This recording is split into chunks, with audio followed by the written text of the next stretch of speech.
మరి Johnny Johnny master ఇష్యూలో ఇప్పుడు ఇంత రచ్చ రేపుతున్నారు కదా, అంటే కావాలనే ఆరోపణలు చేస్తున్నారా, లేకపోతే దీని వెనకాల నిజం ఎంత సార్?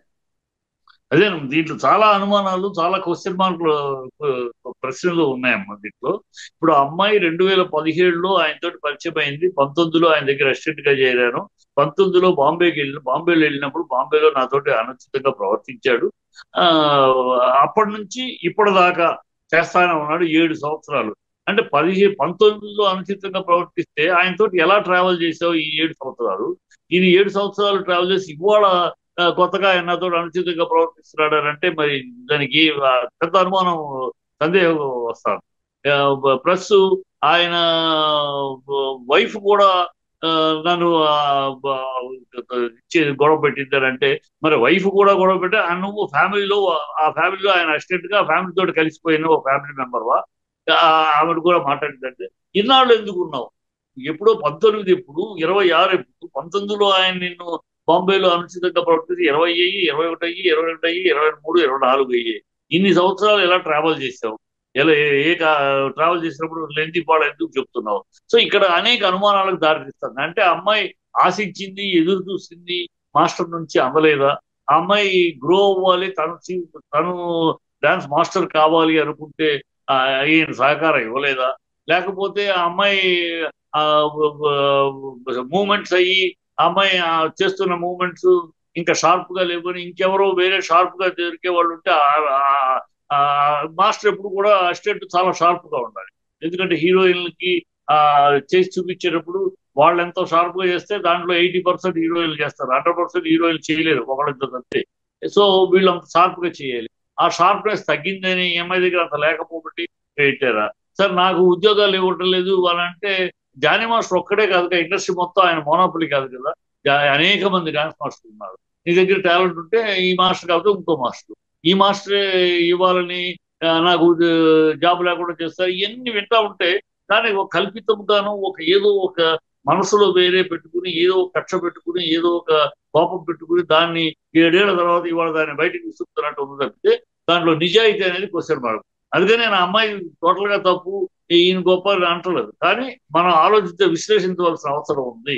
సో ఖచ్చితంగా దీంట్లో గ్యారంటీగా ఆ అమ్మాయిది కరెక్ట్, ఆడపిల్ల కనుక అనేసింది కనుక మన న్యాచురల్ సెంటిమెంట్ గా అయ్యో ఆడపిల్ల అలా చెబుతా అని ఈ మాటల కన్నా కూడా ఇవాళ ఆడపిల్ల కూడా చాలా, ఇవాళ రోజుల్లో చాలా ఆడపిల్లలు, చాలా వాళ్ళు మగవాళ్ళని ట్రాప్ చేయటం, మగపిల్లల్ని ట్రాప్ చేయటం, మగవాళ్ళని ట్రాప్ చేసి మోసం చేయటం వాళ్ళు చేస్తున్నారు.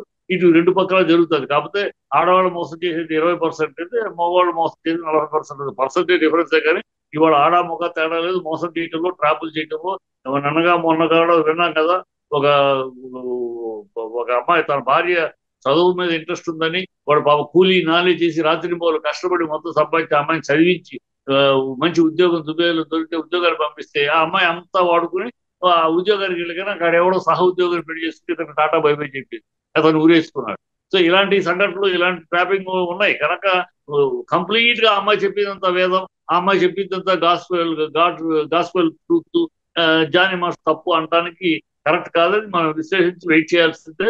ఆ, తీర్పు రానివ్వండి, ఇన్వెస్టిగేషన్ జరగనివ్వండి. జరిగినాక మనం మాట్లాడదాం.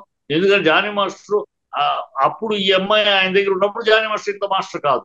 ఇవాళ Jani master international, national award పొందినవాడు, 4 భాషల్లో చేస్తున్నాడు. వాడు జానీ మాస్టర్ స్థాయి వేరు.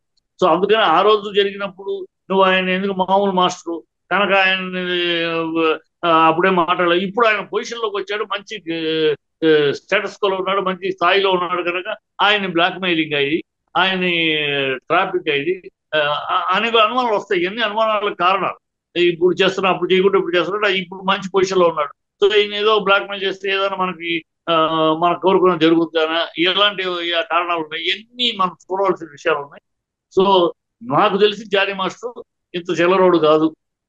ఎప్పుడో గతంలో ఒకసారి ఏదో జరిగింది మరి డిస్ట్రిబ్యూటెడ్ ఇవన్నీ ఆరోపణలే అయితే గనక సార్, మరి జానీ గా. మాస్టర్ మీడియా ముందుకు వచ్చి ఎందుకు ఖండించట్లేదు అంటారు? ఎందుకు చెప్పాలమ్మా? మీడియా మాస్టర్ వచ్చి ఎందుకు చెప్పాలి? అది కోర్టు తెలుస్తుంది. కోర్టు తెలిసినాక సంశయంగా వస్తాడు.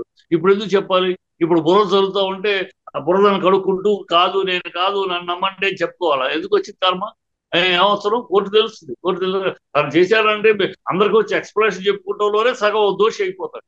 ఎవరైనా సరే సగం ఎక్స్ప్లెనేషన్ చేసుకుంటే తన దోషిగా తప్పు లేకపోతే ఎందుకు ఇంత చెప్పుకుంటాడు అని వస్తుంది. అది కూడా వస్తుంది మళ్ళీ మీడియాలో. అందుకని అది అవసరం లేదు. ఉన్నాడు కోర్టులో తేలితే కోర్టులో తేల్చడం ఈ ఆధారాలు ఉన్నాయి. ఈ ఆధారాలు లేని ఆరోపణలు మాట అంటాం ఈజీ. నా చేయి పట్టుకున్నాడు, నా రూమ్ లోకి రమ్మన్నాడు, మాట ఏం వీడియో ఎవిడెన్స్ ఉందా, ఆడియో ఎవిడెన్స్ ఉందా, ఏముంది? నువ్వు వ్యాన్ లో పిలిచాడు అన్నారు షూటింగ్ స్పాట్ లో వ్యాన్ లో పిలిస్తే ఒక్క కేక సాలే హెల్ప్ అని ఒక్క మాట ఉంటే చాలే. సరే లోపల ఉంటే 60 బయటకు వచ్చినాక చెప్పొచ్చు కదా. బయటకు వచ్చినాక యూనిట్ 60 మంది ఉంటారు, 100 మంది ఉంటారు, ఎవరితో చెప్పొచ్చు కదా. ఎందుకు చెప్పలా? అప్పుడు ఎందుకు దిగమింగావు? అప్పుడు ఎందుకు సైలెంట్ అయిపోయావు? 6 ఏళ్ల తర్వాత ఇవాళ ఎందుకు గొంతిప్పుతున్నావు? సో ఇదేదో వెనకాల నుంచి ఎవరో ప్రోత్సాహం చేస్తూ అతనేదో సినిమా చేస్తున్నాడు, హీరోగా ఏదో చేస్తున్నాడు, అదేవరన్నా వెనకాల టార్గెట్ పెట్టుకుని అతన్ని లాగాలి అని చూస్తున్నారా? ఎవరు ఈ అమ్మాయిని ప్రోత్సాహంతో చేస్తున్నారా? లేదు, నిజంగానే అమ్మాయి చెప్పింది వాస్తవమా? ఇవన్నీ తేలవలసినటువంటి బ్లైండ్ గా మనం ఒక ఆడపిల్ల అందరగానే ఇమీడియట్ గా మగవాడు దోషి, మగవాళ్ళందరూ రాక్షసులు, మగవాళ్ళందరూ దుర్యోధనులు, దుశ్శాసనులు, రావణాసురులు, ఆడవాళ్ళందరూ సతీ అనసూయలు, సతీ సావిత్రులు అని అంటాం కాదు. సో ఆడవాళ్ళలోనూ సూర్పణకులు ఉన్నారు, మగవాళ్ళలోనూ వీళ్ళు ఉన్నారు కదా. పర్సంటేజ్ తేడా ఉండొచ్చు. పర్సంటేజ్ మగవాళ్ళు ఆడవాళ్ళు తక్కువ ఉండొచ్చు, మగవాళ్ళు ఎక్కువ ఉండొచ్చు. కానీ ఇద్దరిలోనూ ఇవాళ సమాజంలో అలా ఉంది. సమాజం పేటరేగిపోయి ఉన్నారు. ఆడవాళ్ళు గతంలో లాగా లేరు, పేటరేగిపోయి ఉన్నారు. నువ్వు ఆడపిల్లవి నేను ఆడపిల్లలు నిందించడం కాదు, అంటే వాస్తవాలు చెప్తున్నా. వాస్తవాలు కాబట్టి మనం బ్లైండ్ గా ఒక సైడ్ వెళ్ళి మాట్లాడటం, నిర్ణయాలు బ్లైండ్ గా వెళ్ళిపోయి చెప్పటము, బ్లైండ్ గా వెళ్ళిపోయి ఒకళ్ళు తప్పు ఒకళ్ళు ఒప్పుకోవటం నేను అంగీకరించట్లేదు. ఎందుకంటే ఇక్కడ అనేక సందేహాలకు కారణాలు, అనేక అనుమానాలకు దారితీస్తుంది ఈ అమ్మాయిది. కనుక ఆ అనుమానాలను తీరాలి, మాట్లాడాలి. అదే కానీ జానీ మాస్టర్ క్యారెక్టర్ కానీ ప్రొఫెషనల్ అతను. నేను చూసా షూటింగ్ లో చాలా పగడ్బందీగా ప్రొఫెషన్ గా minute to minute hard work professional గా ఉంటాడు. ఆ ప్రొఫెషనల్ గా ఉండే మనిషి స్పాట్ లో ఈ అసిస్టెంట్లతోటి వీళ్ళతోటి చిల్లర వేషాలు వేయరు. ఎందుకంటే ఆ ప్రొఫెషన్ లో అంత సిన్సియరిటీగా ఉండే మనిషి కనుక అవార్డు ఆ స్థాయికి వెళ్ళాడు, ఇంత స్థాయికి వెళ్ళాడు. ప్రొఫెషన్ లో ఉంటూ అక్కడ సాంగ్ షూట్ చేస్తూ ఈ ఈ చిల్లర పనులు చేసే వ్యక్తిత్వం కాదు, మనిషి కాదు. అది అందుకని అతను శుద్ధ పురుషుడు అని నేను అంటలా. చేసి ఉండొచ్చు ఈయన, కానీ షూటింగ్ స్పాట్ లో చేసేటప్పుడు పచ్చి అబద్ధం అనిపిస్తుంది. అతని గురించి తెలుసు.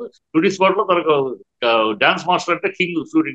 షూటింగ్ లో సాంగ్ తీస్తున్నామంటే డాన్స్ మాస్టర్ కింగ్. డైరెక్టర్ కూడా పక్కన కూర్చొని సజెషన్ ఎవరు తప్పితే డైరెక్టర్ కూడా ఆయనే చూసుకుంటాడు. సో ఆ కింగ్ అలాంటి ప్లేస్ లో తన యొక్క మొత్తం సామ్రాజ్యం, డాన్స్ అంటే షూటింగ్ చేస్తున్నామంటే డాన్స్ మాస్టర్ సామ్రాజ్యం. ఆ సామ్రాజ్యంలో తను ఇలా చిల్లర పనులు చేయాల్సిన అవసరం చేసి పరుగు పోగొట్టుకోడు ఎవడు కూడా అందులో ఈ స్థాయిలో. సో ప్రొఫెషనల్ అతను. ఇదేదో ఉంది, వేరే లోపాయి గల వాళ్ళిద్దరు ఏదో తేడాలు వచ్చినాయి. ఆ తేడాలు ఇవాళ తీసుకుంటాను అమ్మాయి కక్ష. అప్పుడు చేయలేకపోయి ఇప్పుడు చేస్తాను అనే అనిపిస్తుంది.